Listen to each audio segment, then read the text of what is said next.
I am so glad you are here.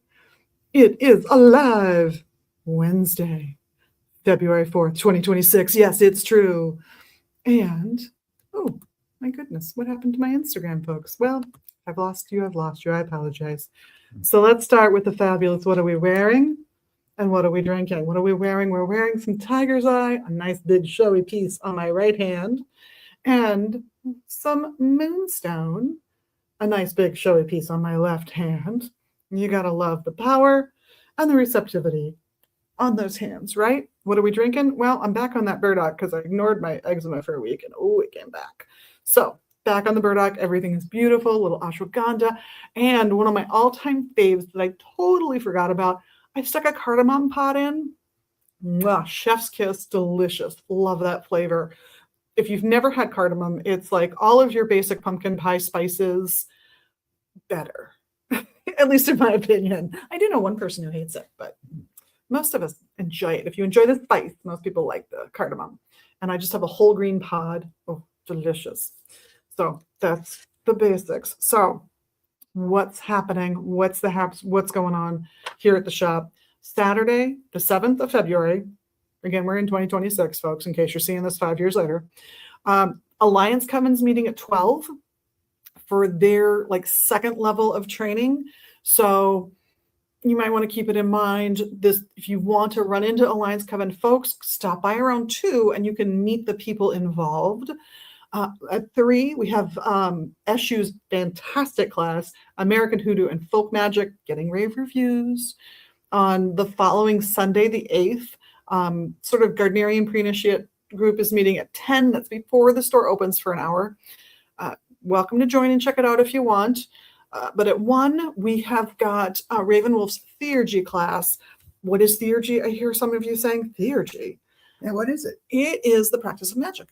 It is all about how that stuff really works. So, and he gave me a little text to talk about with that class today, connecting this particular upcoming class to mindful resistance. Kind of walking the fine line between mercy and severity, because that can produce both protection and victory, just like the altar tablet says. So for those of you not familiar with things like, the Tree of Life from Kabbalah, we're dipping a little into that direction for that kind of notification. So what's coming? Oh, yes, later that day, Sunday the 8th, Nancy Antonucci's Tarot Lab, fabulous class, always very booked. Let us know if you want to come. And of course, we're still continuing Herbalism 1 and Herbalism 3 on Tuesday evenings and Wednesday evenings right after the store closes. 2 a week is kind of my capacity, so that's what we're doing. Always fun, but definitely a class you want to start from the beginning. So it's just a quick mention.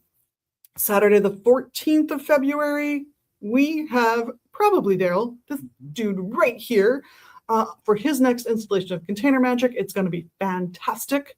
And on Sunday the 15th at 12, the Resistance Ritual. This is an open ritual. You can find out more about it in our events tab on our website, as you can with all of these things. And the QR code for that, if you're seeing a QR code, is going to be up in that corner for it. It'll get you right to the events page, and you can check out all of these things. This is a open to the public, super simple ritual we're going to start here at noon so that you can, if you want to make any additions to the charm, trinket, amulet, talisman thing you want to charge with you, you can. Or if you don't have anything, you just want to do a little knot magic, we'll have some foot-long pieces of cord, so you can do that as well. And I'm happy to go over the basics of that. Depending on how many people sign up in advance, and so do sign up in advance, we might move the second phase, the actual ritual, to a very nearby park. It's about 2 blocks away. It's on the back side of our block and then a couple blocks south of us. It's a great little park, and they have plenty of room for this. So if we get to be, more than 24 people, we'll move some of it out that direction. It'll be a lot of fun. It's not a super long ritual. So come join us and we'll work on, resistance skills. At 4, we have the group that Jessica Settergren is running for people with chronic illnesses, whether that's fibromyalgia, whether that's cancer, any long-term illness. If you want to connect with other people who maybe don't follow the most popular religions in the world, who maybe can't get the best guidance or satisfactory guidance from the resources that your medical institutions might naturally provide, then I'd recommend that you come to this grief group, this group about living with chronic illness, battling serious diseases. She's fantastic. She's been a volunteer with one of the other groups in the area specific to cancer, being a cancer survivor herself. And she just wanted a space for those of us who maybe worship a little alternatively to be able to gather together and really accomplish some of the same things that those other groups can do, just with more focus. Real quick, last time she was here doing that, I actually talked to her, and she's really nice. She is. She's really nice, easy to talk with. Very easy to talk with. And she's written an entire book on her journey with this issue specifically. So you can also find her book on our shelves. She is fabulous. Great interview too, by the way. So you check back in the old ones if you want to see her. Saturday, the 21st of February, Journey into Magical Practice will have its first in-person meeting for ritual here at the shop. That's pretty much the whole day, all afternoon, noon to 6. There's not a whole lot going on other than that day for the classroom, which is where we are right now. On Sunday, the 21st at 10, we have that pre-initiate Gardnerian group meeting up again. At noon, the Reiki share. So if you're a Reiki 1, 2, or 3, and you just want to trade some Reiki and chat Reiki, come on down. At 4 o'clock, that 21st, that Sunday, is Palmistry 101 by Eshu, a fantastic class. I subbed in last time and did like a whirlwind tour of palmistry. So he is raring to go on this class. And on Sunday, the 28th of February, at noon, we have Alliance Coven again for their pre-initiate group. If you want to come and just check them out, see what they're like, see what the discussions sound like, they are fabulous for that. I'm so sorry, but we must decline the phone call. And on Saturday, the 28th, Astrology with Adam. This is the magical astrology class that people are just adoring. So highly recommend. And as for getting readings here, since I mentioned Eshu and Probably Darrell is right here, both fabulous readers with us, to let you know, today on Wednesdays, we have Eshu all afternoon. Fabulous guy, brilliant reader, very creative, tarot and palmistry both. Thursday, he'll be here for the first half of the afternoon from noon to 3, and then Heather. Oh no, I lie. Who is here? I believe it's going to be me. I believe it is you. Yes. Probably Darrell will be here. We Yes. must change the schedule. This is a change to our schedule. We're wishing Heather all the best with her future. She's excited about how she's moving forwards, and so are we. But probably Darrell will be here doing oracle card readings from an oracle deck he created himself. I even love the shape of that deck, I gotta say. And free tours of the deck for anybody that wants them. Yep. So. It's you want them. Trust me, you want to see the deck. It's really cool. Friday, Ravenwolf will be here from 1 to 4, and then probably Darrell once again from 4 to 6. Saturdays, we have Eshu for tarot and palm readings for the first half of the afternoon, and then Margaret, who's only here once a week for tarot from 3 to 6. She's fantastic. She's an excellent, experienced reader. Love having her here. And we will get to what's coming up soon for her and Eshu and Ravenwolf. I got to remember. Mm-hmm. Sunday, Eshu's here all afternoon. Monday, you're here. Probably Darrell is here from noon to 2. And then Morpheus is in doing dream interpretation from 2 to 6. Tuesdays, we have Ravenwolf for the first half of the afternoon, noon to 3. And once again, it's probably Darrell. Yes. From 3 to 6. And our 3 tarot readers, Margaret, Eshu, and Ravenwolf, are going to be forming a new tarot class that they will start offering in April. I'm very excited for this. More details to come. They're fabulous.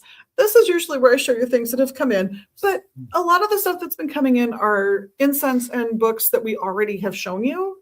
We're caught up on new releases with the publishers we're working with right now, so I thought I would start a new thing for you guys and show you some of the books that are going to come up briefly to the upstairs from our vast downstairs collection. We have over 2,000 books for sale on a couple of used book sites The one that we use the most and see the most business with is called ABE.com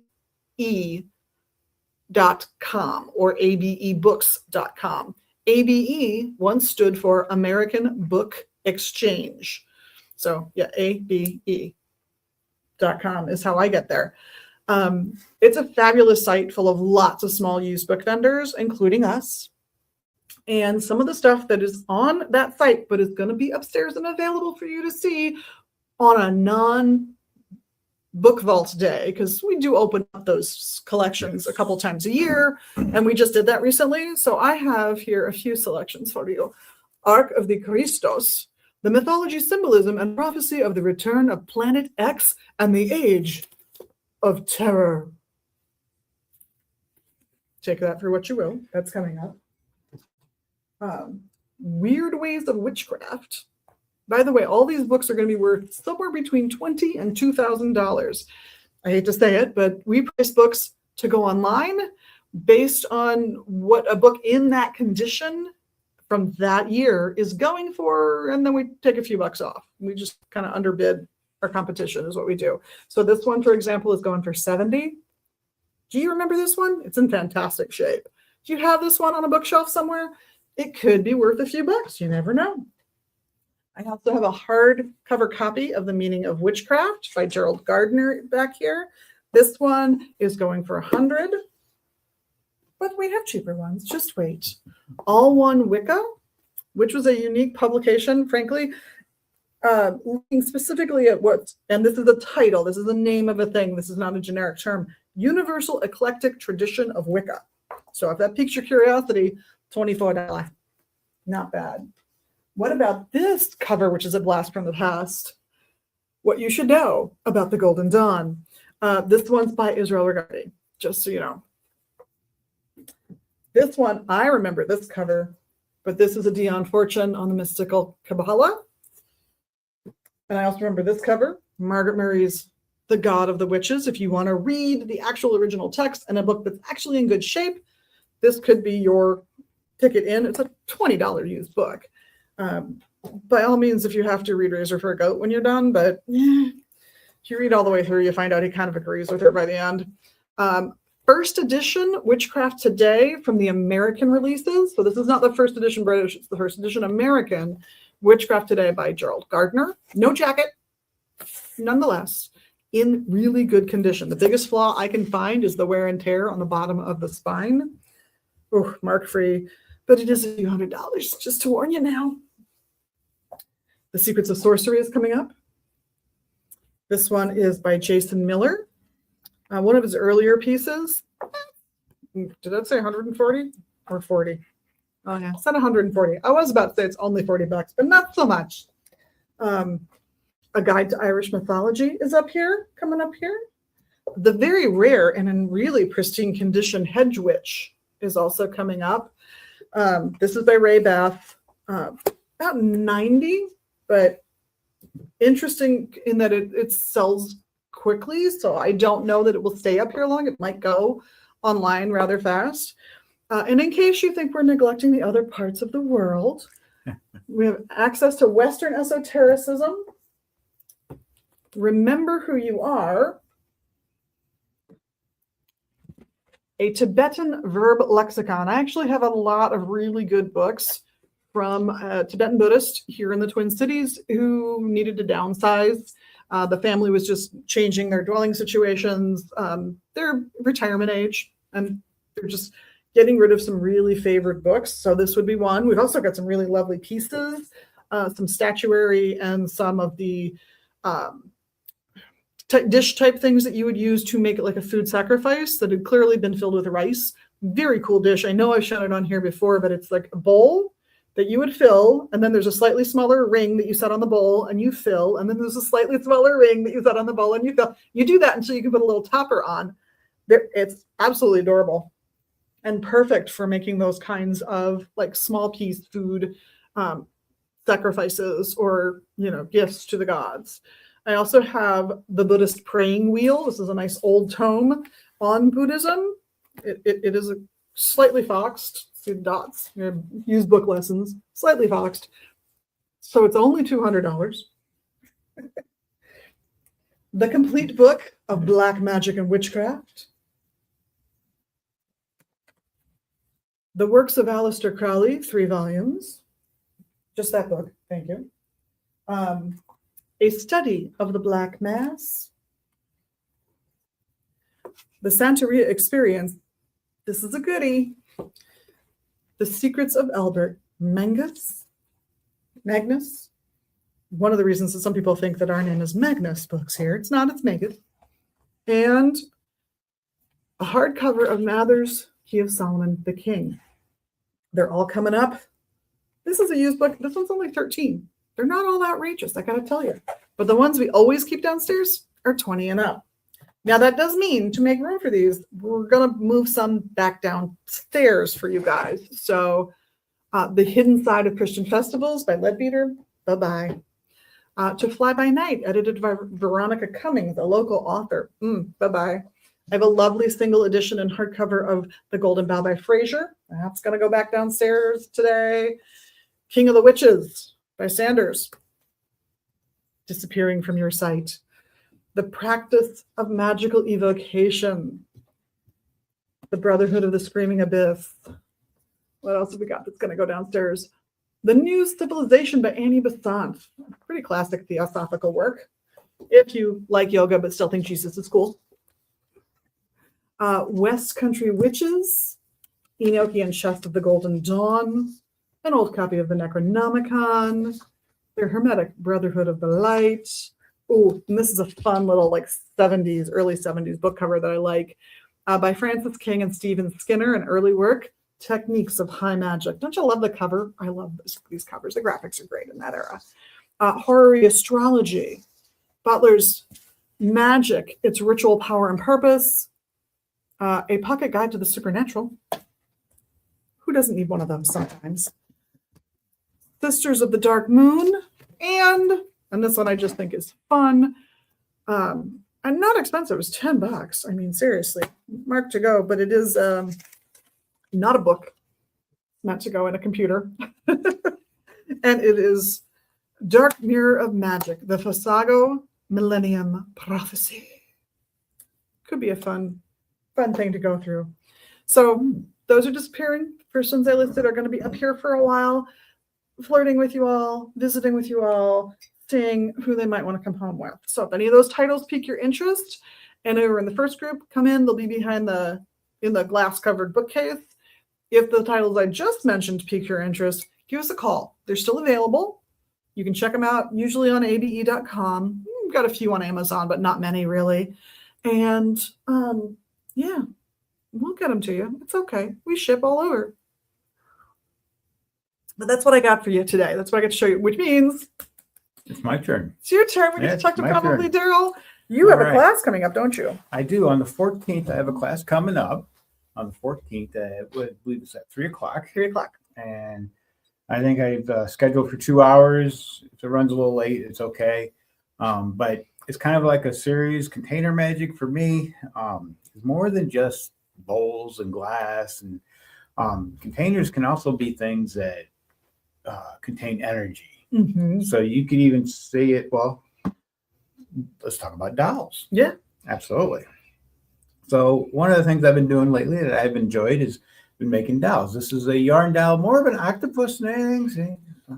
Got a little braided leg. A lot of braided. Arms. So this is something that requires very little skill. Mm-hmm. But it's still good. I still see this as a container. You can put anything in the head of that thing at the very least. You can put anything into it. It'll part of it is if you get into dolls and you look at the history of like, okay, so you have some that are considered to be cursed. Mm-hmm. You have some that are possessed. You have some that have energies attached to them. And then you have some that are just dolls that people play with. Yeah. Well, and imagine, if you will, intentionally counterbalancing some of those old curse dolls with dolls you've blessed. Right, exactly. See, a good example of one doll, it's this one right here. This one here, I got this at a fair. Let's see if I can show her off pretty good here. She has a skirt on, a whole 9 yards. She even has jewelry. When I picked her up, the person said, well, they're designed to help people be abundant. And And, okay, so I took her and I gave her a key for a necklace. I put a card, tarot card on her, and she's got a raven and a feather and some other things. And she comes along with me whenever I do my readings or when I do a fair. And the fair that I got her at, nobody was making a profit. It actually was a bad weekend for everybody. And I got her around noontime, I think it was, on a Sunday, the last day of the fair. And I made a profit that fair. All Everybody right. around me did. And I did. Was it her? Who knows? I like to think it was her. So that's a way, another idea of a container, something that is containing the vibration, the energy. It doesn't have to like be able to hold water. Right.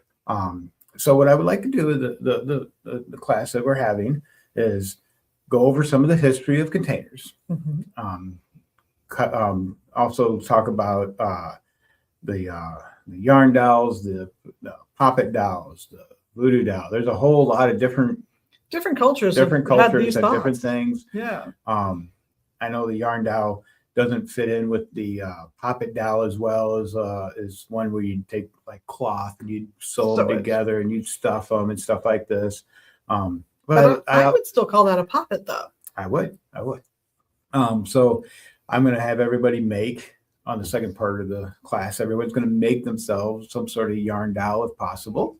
That's why I bring this guy up, because he's a really easy first person to make. Now, I don't say it takes less time, because all this braiding takes a lot of time, but a lot easier. It's very simple. So people can basically bite off as much as they want to try to chew on, I'll have yarn. And if you think about it, a lot of arms can mean many tasks. It can mean being able to handle many things. So there's good reasons not to follow the standard human form necessarily. Absolutely. And you see that over and over again in different magical practices. This guy right here, he hangs out with my spirit bottle, and he helps protect my apartment. Very nice. That's his purpose. That's why he's black in color, because he's absorbing, and he has a lot of tentacles to get a hold of a lot of stuff. Nice. Very nice. Another idea, another example would be this one right here, which was made up. Now, some traditions, people always say, I hear a lot of people making comments like, "Oh, well, you're going to do evil things. You're going to take a pen, and you're going to stab the doll, and that's going to be stabbing the person." Well, if you have malicious intent, and that's your intent, and that's what you're going for, then yeah, that's just you using it in an evil way, because you're hurting somebody. Historically, a lot of the use of a pin and the doll was actually for healing. So if I was working on my painful neck, I could put a pin in the neck to help relieve that pain. Almost like acupuncture. Symbolic acupuncture, yes. Yeah, exactly. The other good use of these is that if you are a Reiki practitioner, and if you have a doll made up, you make a doll for a particular recipient. I view that as a much more energetic and effective way of doing distant Reiki. You've got to focus. That's physically right in front of you, something you can touch, something you put hands on. And I think that that helps a lot of people focus their energy better. You can, because it's a yarn doll in particular, you have the ability, therefore, to say, write that person's name on a little piece of paper, roll it up, and put it in the middle of the doll. Getting that symbolism solidified for you. There's that. There's like pointed out in this one here with the jewelry. If the person you're dealing has a particular favorite color of necklace or something like that, you put it on the doll. Now, this is all happening on the 14th. Yes. What is the 14th? That's Valentine's Day. That's Valentine's Day. Yeah. So that means a guy or a gal wanted to take their special someone who's really into the metaphysical world and loves the symbology. They could bring them here to my class, and they could each make a doll up to represent themselves. They could then acquire Yeah. Here. You need Yeah. 3 hands. Acquire a stone. And this stone could be placed in the head, could be placed in the body. The nice thing is, I'm not going to shove it in there, but if it's in the head and the other one has one just like it, and the two come together, they'll be kissing. they'll be kissing. Or they can be heart to heart, Mm-hmm. hand to hand. They can hold hands. Yep. And that also opens up a whole range of different types of magic that somebody could develop into their practice. Yep. Yeah, and you can, because it's a yarn doll, you have that capacity to put a piece of rose quartz in there for love. Or maybe you're worried about that person and the puppet's already thoroughly identified. You've worked with it before, you know it stands for that person, but they're going on a job interview. So you pick some herbs or a stone or both that symbolize good communication. Maybe just put a little pinch of spearmint in there to sweeten their words so that they will feel more confident going into that job interview. So all, there's really no limit. Absolutely. What you can do. Yep.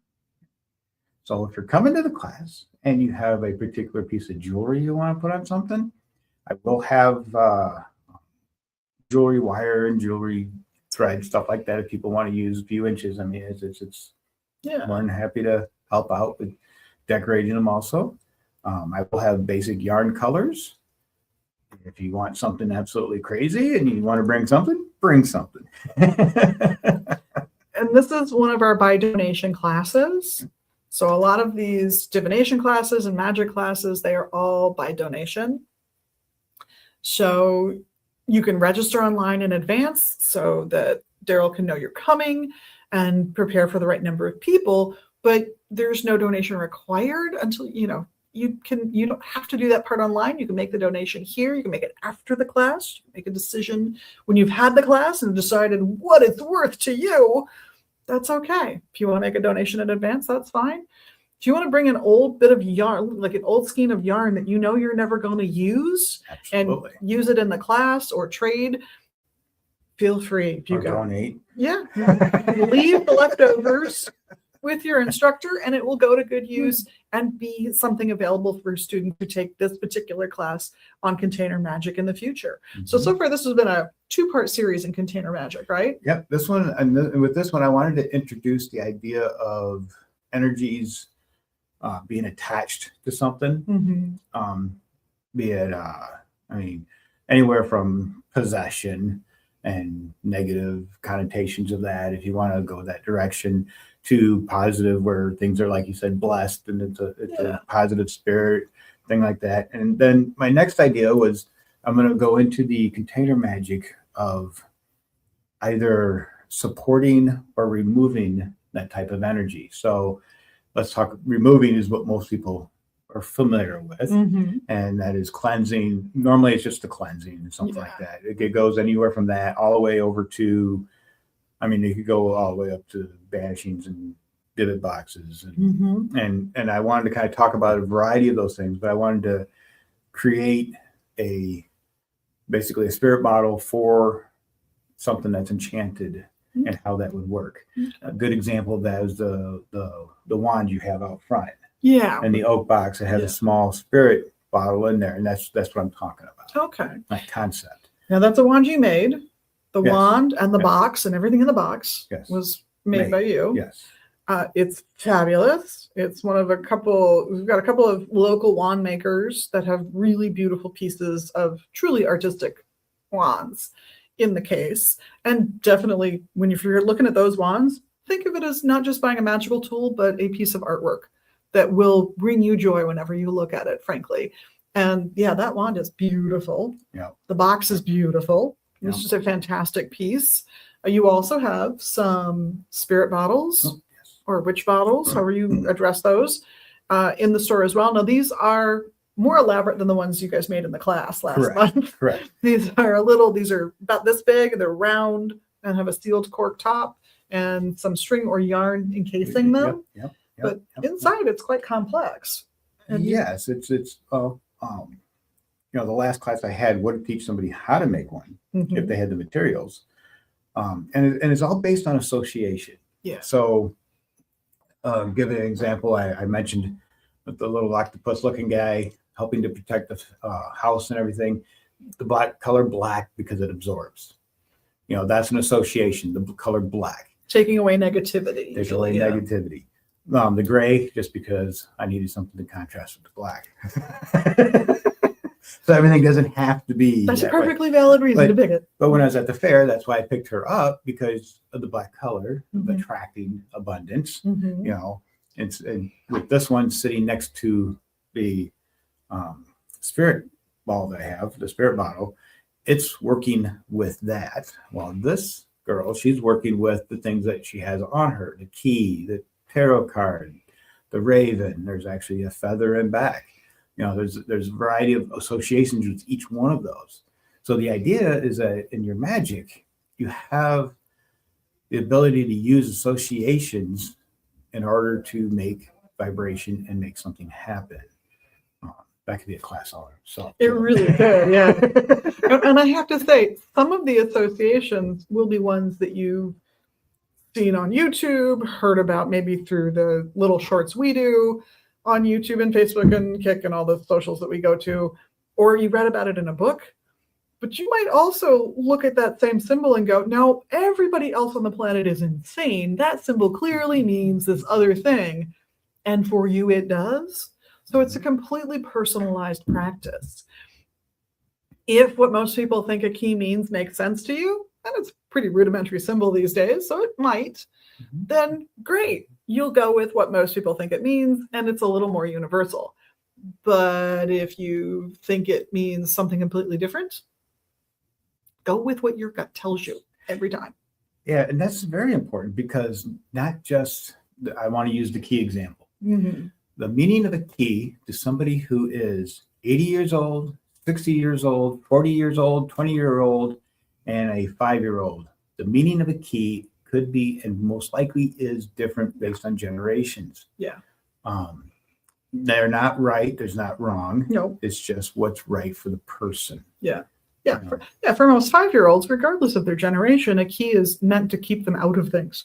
Exactly. It's about forbidding things. Whereas, once you're a 12-year-old girl and you've been given that first diary with a key lock, do they still make those? Then it becomes about privacy and keeping some things to yourself, and actually learning discretion is really part of what that is. Yes. When it's your first apartment, it's freedom and independence. It really will change the nuance of the meaning. Does it open a door? Does it keep a door private and closed? Really depends on your context. And that's just thinking about it as a lock to a door. Right. You might have some other completely different interpretation of what a key really is. Younger generation, you have keys for your computers. Yeah. Yeah. Password keys. Absolutely. Dongle keys. There's a lot of different things. Yeah. It's all kinds of things. So yeah, always follow your gut. Go with what you think it's supposed to mean, not necessarily with what someone else tells you, whether it's in writing, on video, or in person. If you agree with them, great. If you can come to an agreement because you're working with someone on this, that's probably important. If you're working with them, you guys should come to a common understanding, but that's okay. Yeah. And yes, by the way, we are Horse DNA. We are live. It's true. It's live. But, we're excited to talk about the stuff we're excited to talk about. That's my passion. Yeah. And it's a good one. Yes, absolutely. So come and grab a reading when you can and take a look at that deck, because it's a fantastic deck, original, unique to this gentleman. Is there a GoFundMe to get more? Not yet. Not yet? Not Okay. yet. There's been threats of a GoFundMe to get it mass produced. So that Actually, a startup. A startup. Kickstarter. A Kickstarter. A Kickstarter. Kickstarter. Okay, a Kickstarter to perhaps get the deck available to the public. It's a large deck. How many cards are in your deck? 99 named cards. Then there's 6 elemental cards, and then there's 3 corn cards. Very nice. So yeah, it's a big, big deck, but it's hexagonal. The cards are hexagonal in shape, and that is important as in how they're read. So I find it fascinating. So come and get a tour of the deck and encourage him to make a bunch. And come in and see the containers that he's got. They have different purposes. I know we have 3 right now because I've grouped them, so they're all kind of together. Yes. So I know there's one there for communication. I think there's still a home protection one. Yes. and I don't remember what the other one is for, but I know there's 3 different purposes. They all are all each designed filled with things for different purposes. The wand, of course, is in the Wands Anatheme's case, right by the register and over by the incense. So come check it out. If you are in the shop at all, if you're in the area, stop by, come check out all of these beautiful wares. And you never know when there'll be more. There were, for example, some little keychain-like things that got made. They would be fun to do. I'll be honest, they were gifts to people he works with here. They weren't. But I think they would be fun to have in the shop at some point. Absolutely. Just my personal opinion. So yeah, come to the class. It's by donation on February 14th, which is Saturday. Not this Saturday, but next Saturday. By donation. And if you're curious about that, some people donate $10, some people donate $20. Occasionally, someone will donate a whole bunch more. Sometimes because they're bringing their friends and they're treating their friends. Sometimes because they just want to make sure that the person who really couldn't afford to pay much got, kind of covered, just being a generous human being. And Darrell gets some of that money. So we all appreciate those things. We do. Yes. Some of the money goes to the instructors. Some of the money goes to pay for the space, the classroom space and all of that jazz, and the fact that we're staffed so you can get in the door. At the same time, I don't want to scare anybody away that can't make a donation. Yeah, if you really can't, and you're really curious, come anyway. Yes. It is always a fun time. These classes are great. And the by donation classes would be your container magic classes, the American Hoodoo and folk magic, the magical astrology, the tarot lab. Am I missing anybody? Palmistry. Yep, Palmistry 101. And the completely free, no donation expected classes would be the introductory to various forms of the craft classes. So the Gardnerian 101, the Alliance Coven, and the into magical practice are the 3 right now that are being offered just as potential training for folks who might be interested in exploring joining those paths. I'm going to say what I always say about finding a group. If that's something you want to do, it's going to be as much about personality as anything else. It's great if you think that path might be the perfect path for you, but check out the people, because you're going to have to spend a lot of time with them. And if your crazy doesn't jive with their crazy, it's not going to work. So come and meet the people and see if that's who you want to hang out with, is always my advice. And if you need more choices than the 3 we happen to have meeting here right now, Pagan Pride is a great place to go to meet lots of different groups. And Pagamicon, which is coming up in the spring, is also a fantastic way to meet lots of people who offer all kinds of things, whether it's wares or groups that meet. They could be groves, they could be covens, they could be lodges, they could be, pick a term, whatever term. They all get together once in a while and they do some stuff and they have a good time. And hope always people. But that is pretty much my time. All right. So thank you very much for coming by. Thank you. Thank you all for tuning in. And have a fantastic week, everybody. Thank you all, as always, for being your best magical you. We love that about you. And we also like the little magical things you can do here in the socials to help our algorithm. I know you know what they are. So have a wonderful week, everybody, and blessed be.